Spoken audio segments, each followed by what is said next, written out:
ايوه يا ماما يا ستي، والله العظيم انا مش لاقي حاجه، مش مكتوب عليه اي حاجه. لو سمحت، هو ده خضري زهرة زايد؟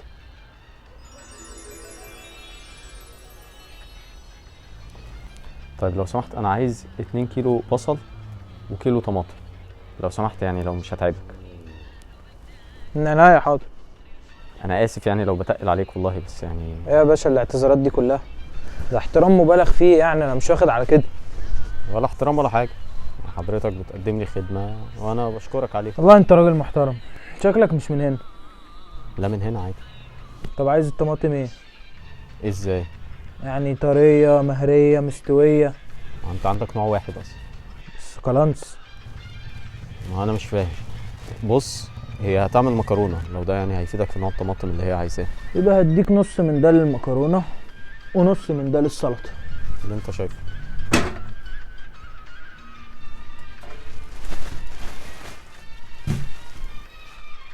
البصل بقى عايزه احمر ولا ابيض؟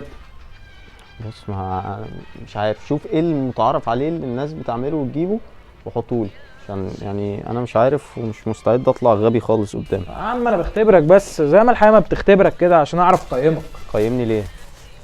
عشان اعرف عاملك معامله الزباين العاديين ولا الزباين ولاد الناس. ده ازاي يعني؟ معلومات ما تهمكش قوي، المهم انك تبقى مرضي.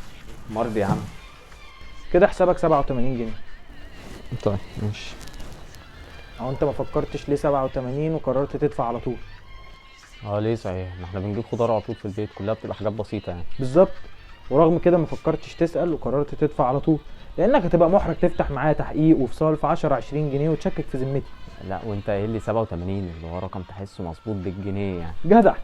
عارف لو قلت لك 80 90 افتح لك باب لاسئله كتير تدور في دماغك، وممكن ساعتها تسالني ليه الرقم طالع بالشعره كده. لا جامد. عندنا هنا توم مقشر لو تحب. والله يا ريت. كده حسابك 112. رقم حقيقي برضه. عندكم ليمون في البيت؟ مش عارف والله. شفت بقى اني طالما قدرت اصنفك صح هعرف اكسب منك اكتر. ايوه حقيقي. اما بقى لو كنت داخل لي من الاول ادرجي وبتسال وبتفعص في الحاجه كنت هكسب منك مكسب الروتين العادي.